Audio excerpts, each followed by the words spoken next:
Hi, this is Sound Politics producer Hans Anderson. Normally, I do everything in my power to stay off the mic, but I am here to expedite the process of getting this episode to you today.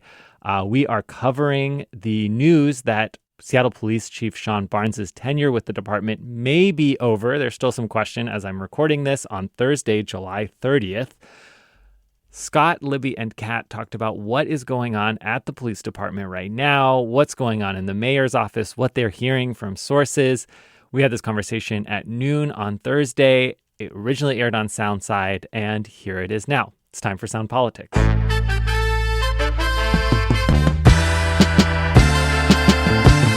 Diving right into our top story today. Days after a deadly shooting at Seattle Center that claimed 3 lives and left several more wounded, reports are flying that Seattle's chief of police, Shon Barnes, may be out of a job. Or maybe he's not out of a job. Here to discuss what we know and what we don't know so far this morning is my Sound Politics co-host, Scott Greenstone. Hi, Scott. Welcome. Hey, Libby. Hey, and I'm also here with KUOW's politics editor, Cat Smith. Hi, Cat. Hi. So, Kat, first of all, this has been moving really quickly since last night when I understand the tips started coming in, sources started talking. Can you kind of lay out the timeline for what we know starting with last night? Yeah, so last night, I mean, the rumor mill just lit up with a real whopper. We heard Mayor Katie Wilson was planning to oust the police chief. And we were not able to confirm that last night, but we heard that she, either asked him to step down or be fired. And this morning, supporters of Barnes rallied at City Hall and met with the mayor. These were leaders of the Black community and clergy. And right now, we don't know if the chief still has his job. This comes in the aftermath of a mass shooting at the Bite of Seattle festival on Sunday. 3 people were killed, 5 injured. And since then, the mayor's office and the police chief have faced scrutiny about how they've communicated about the tragedy. And, now we could be looking at potentially a high-profile firing in the middle of that crisis. Yeah, and I just want to say the Seattle Times reporting at this hour just saw a push notification. Mike Carter and Joseph O'Sullivan reporting that they did reach Barnes on the phone. Oh. And he has declined to say whether he is still chief of police. He said the decision is up to the mayor. Quote, it's her responsibility as the city's executive. Whatever her decision, she is going to do a tremendous job. And he said he is taking the day off to spend time. His family flew in yesterday, and they're spending some time at Seafair and enjoying the food. So we don't have any clarity there either about whether the chief is still the chief. I mean, you mentioned that there's been questions around the initial communication around the shooting at Seattle Center on Sunday. Now we could see that the head of SPD is possibly out in the middle of this really consequential investigation.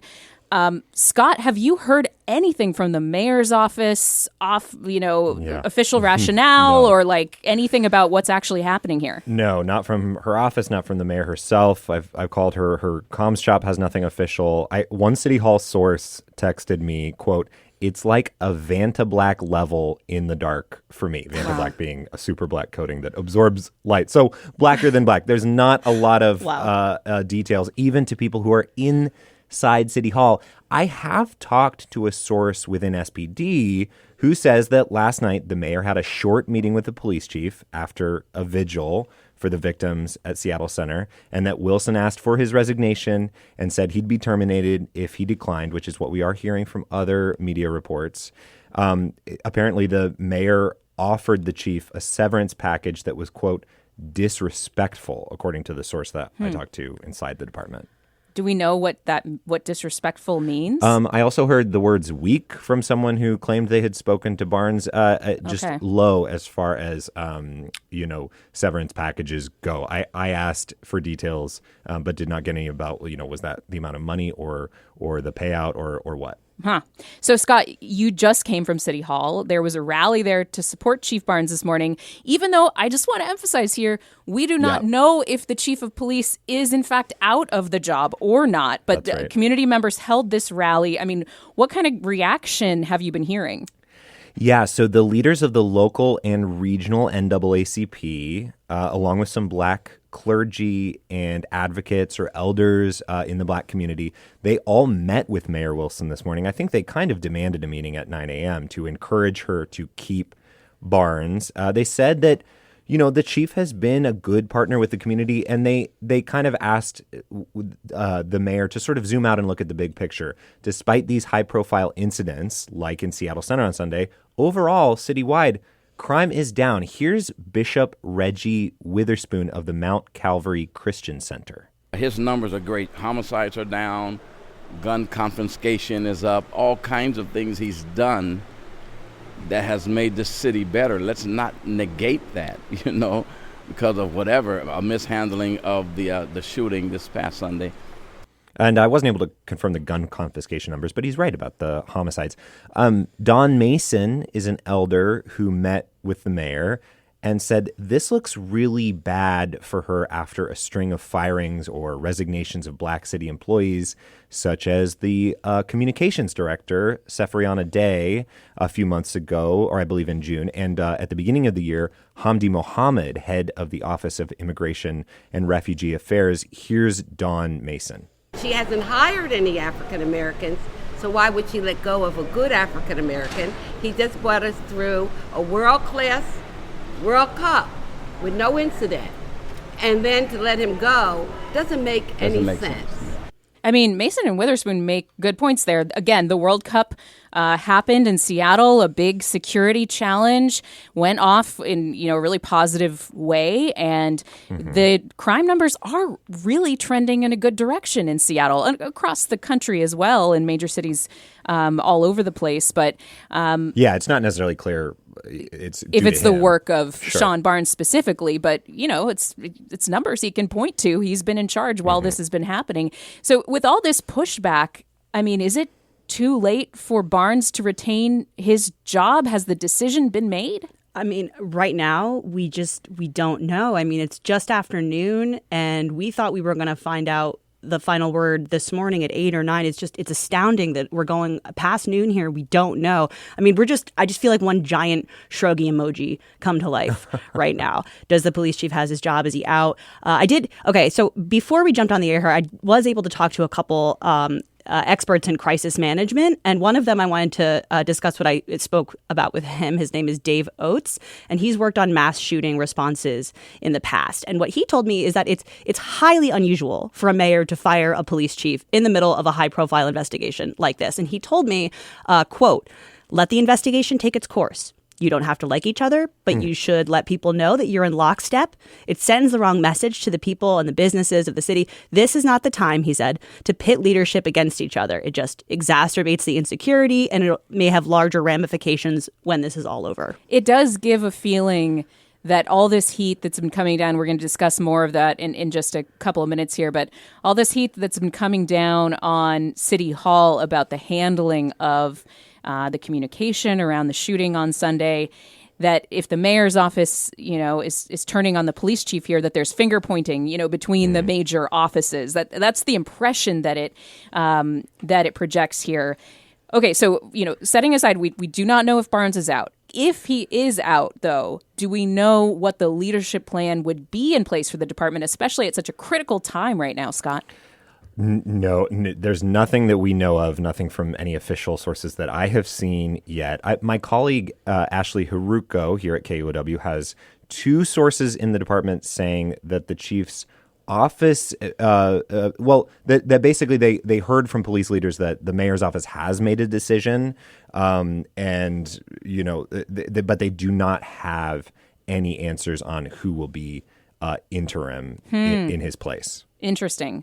I mean, again, this just points to sources are saying, and nobody is going on the record officially. It seems like everybody's waiting for the mayor to speak and to confirm or get deny. to a mic. Yeah. Or deny or explain what's happening. And we just haven't heard any clarity yet. Of course, some of this controversy that's swirling around Barnes had to do with something not unrelated to the shooting, but had been a prior issue leading up to what happened on Sunday. And that has to do with these reports that Chief Barnes had been traveling a lot, Kat, and had been allegedly out of town, very frequently, more frequently than is normal. He was out of town during the shooting at Seattle Center on Sunday, and he was asked about this at a press conference on Monday. South Seattle Emerald reporter Connor Nash is the one who asked him, and here's how that confrontation went. I have been here working as hard as I can for this city from the day I got here. You got that? There are reports no, you listen to me. But there are reports that you are not in town often. Their reports are wrong. Do you understand? Let's go, man. Let's go. You understand? So when were I you... work. Let's go. Thank you.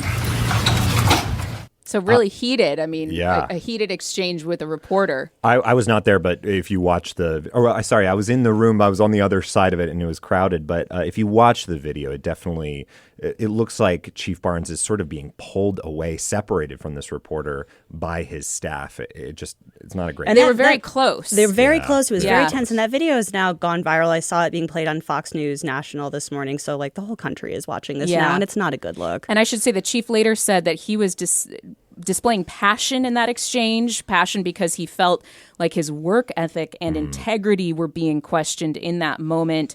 Kat, and you and reporter Amy Radel here in the newsroom have been reporting on this criticism this week. What should people know? Yeah, okay, so like you mentioned, Libby, the chief had been taking flack for his travel schedule, and there was concern that maybe he was out of town more than was normal. So Amy was supposed to have an interview with the chief yesterday, Wednesday, to talk about this. And at the last minute, she showed up, she was at the police department, and he canceled on her, never showed up. His spokesperson said that he needed to work on the case, and he was about to attend a vigil for shooting victims last night. But they did give us a list of the chief's recent travel dates, and they sent over his calendar for us to peruse. Presumably, this was in the interest of full transparency, but I got to be honest, when I started looking at the list of travel dates and cross-checking it with the chief's calendar, there were some holes there. Not all the dates lined up with what was in the calendar. And the calendar, it wasn't even for the full year.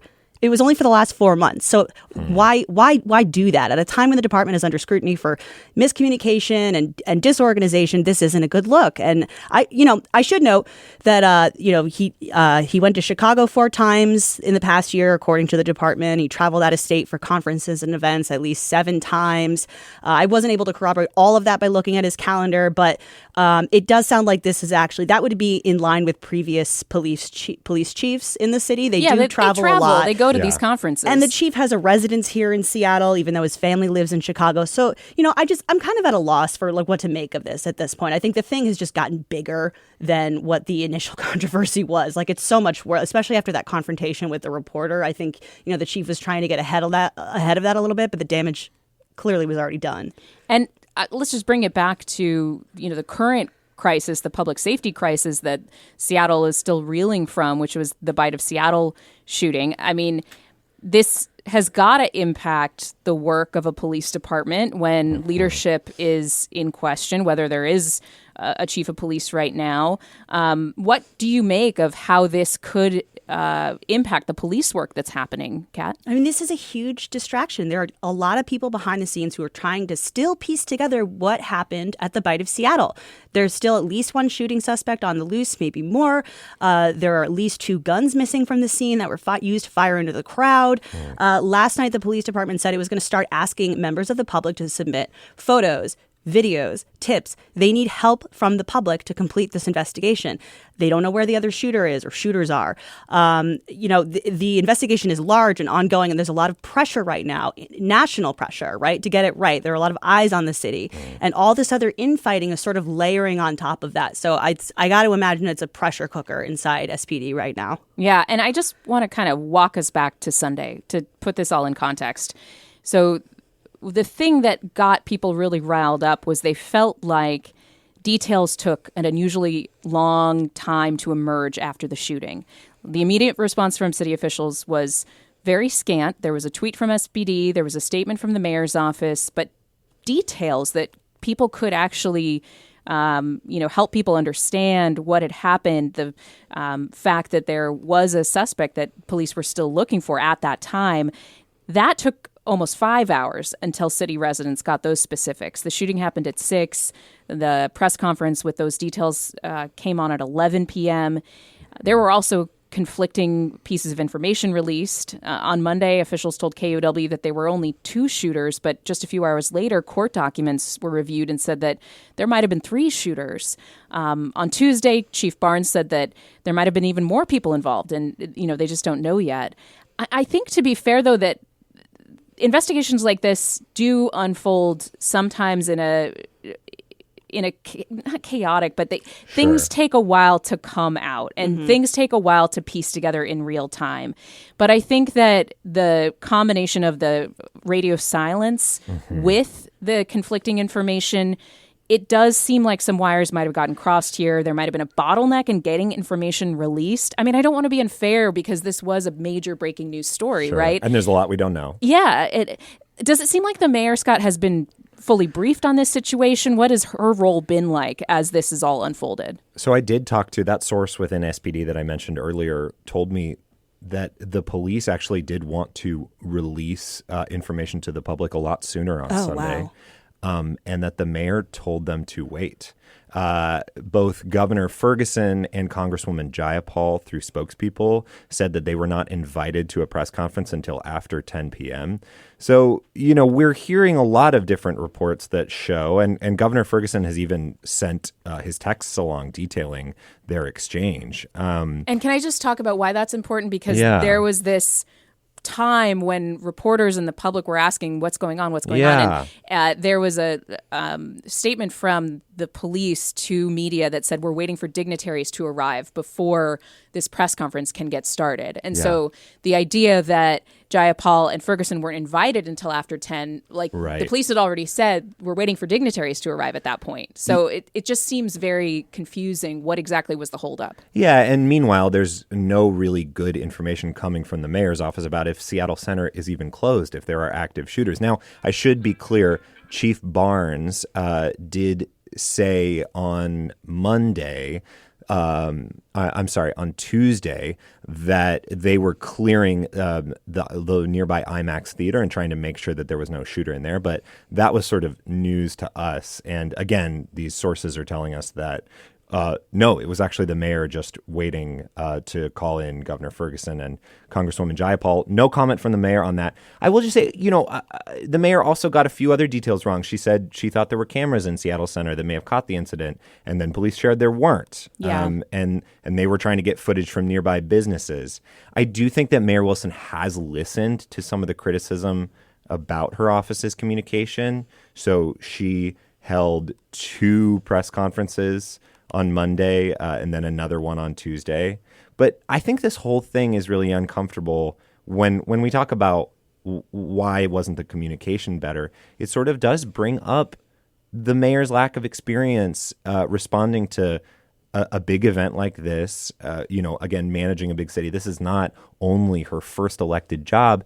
It's really her first job managing a big group of people, a complicated system. Yeah. And we have to point out, Wilson asked her communications director, like I mentioned earlier, to resign in June. And I didn't mention this, but her deputy comms director announced he is resigning last week. His last day is Tuesday. So I think the mayor right now has had a really hard time hiring some staff, especially on the communications front. She temporarily brought someone over from a department. She's been posting the permanent job on Instagram and Facebook asking for applicants. I think this at least raises questions about whether she's good at managing communications. Do you agree? Yeah, I think questions about experience are always going to dog this mayor, being so new to a big job like this where the national spotlight is going to be on her at times. She's probably going to be under a microscope more than any other mayor might be. And, we've been saying we don't really know exactly where these breakdowns in communications are happening, but she's the head of the city and she's probably going to have to own this. And I do want to bring up, so like I mentioned, I've been talking with crisis communications experts. And another one that I talked to, his name is Nate Miller, and he runs a crisis PR firm based in Los Angeles. And he said, nobody can blame Seattle for the gunman, but the city owns that 5 hours of silence after the shooting. Ooh. Yeah. So Police Chief Shon Barnes, we should remember in terms of his biography, he does have experience with this kind of emergency response. Before becoming chief in Seattle, he led the Madison, Wisconsin Police Department when a school shooting had happened. Right. That was part of the conversation when he was brought on to Seattle. Right. It was a big step up because Madison is like half the size of Seattle, but the management of that tragedy actually, ended up being something that people talked about. Like, he's been through the ringer. He's had to manage this kind of a thing, and it ended up delaying his start at the Seattle job. So he has experience with these high-profile mass casualty events. That said, I mean, just going back to after Mayor Wilson was elected and took office, I never got the sense that she 100% backed the police chief. When she took office, there was a lot of conversation about whether she would retain Barnes. Yep. Let's just remember, too, everybody, the city has gone through, like, depending on how you count this, 3 or 4 police chiefs in 6 years. This has been Carmen Best, Adrian Diaz, Sue Rahr, who was interim, but she stayed for, what, a year? Something like that. And I don't remember now, my God. Yeah, now Shon Barnes. So it's pretty quick turnover. Obviously Wilson ended up keeping Barnes in the job, but it may have been more of a signal of, like, I want some continuity. I'm coming in as this new, lefty mayor, and I need to kind of signal that I trust the police chief rather than I trust this particular police chief. Do you know what I mean? I mean, I guess my question to you two right now is, are you surprised with how all this has unfolded? I would say what surprised me being at City Hall this morning was how much support this police chief has managed to gather from the community in a short period of time. We had James Bible, who is a well-known attorney who has sued police departments in the past for misconduct, alleged misconduct, saying this is a mistake. We have other, reverends and black clergy just saying, like, this man has really done a good job connecting with the community. Now, obviously, you go online and you see comments. There are so many comments online saying this guy lives in Chicago. Obviously, we know his wife and kids do, but he rents an apartment here in Seattle. He does live here. He maintains. So I don't know. I think either way the mayor goes, she has, at this point, either way, I think it's not good press for her. Anything you want to add, Kat? Yeah, when the mayor got elected last November, it wasn't clear she was going to keep Shon Barnes. And when she finally decided in December that she was going to, he came on Soundside, like, that week. And you asked him, Libby, how are you feeling confident about your job with this new mayor? Like, do you think you're going to be sticking around? And he basically said, I'm grateful for every day I can walk in the door. And what's given can be taken, which I took to mean the mayor giveth and the mayor taketh away. Mm-hmm. So, and here we see perhaps the mayor is takething away. We're going to find out maybe today. Wow, that's incredibly well put. Yeah, he still left it open that it's still her decision, when he spoke to the Times this morning. Yeah. So that is, still a question mark. Ashley Haruko, one of our great investigative reporters here at KUOW, points out that, when Adrian Diaz was out of a job, there was a joint press conference that morning. There was communication right away. And that wasn't in the middle of, like, a major, shooting investigation that had all eyes on the city on it. And so this kind of level of what I can imagine is distraction for the police department, for the city right now, it has to be incredibly difficult. Scott Greenstone, Sound Politics co-host. Thank you so much for being here. Wow, this has been quite a morning. And Kat Smith, KUOW's politics editor. Really appreciate you both for covering all of this. And we will bring you the latest on KUOW when we know it. Thanks, you guys. Thanks, Libby. Thank you. And that's it for Sound Politics today. Our hosts are Libby Denkmann, Scott Greenstone, and Kat Smith. The show is produced by me, Hans Anderson, with editing by Kat Smith. And remember, this show is only possible because of your support. Please consider a donation at kuow.org/politics. All right, see you next week. Bye.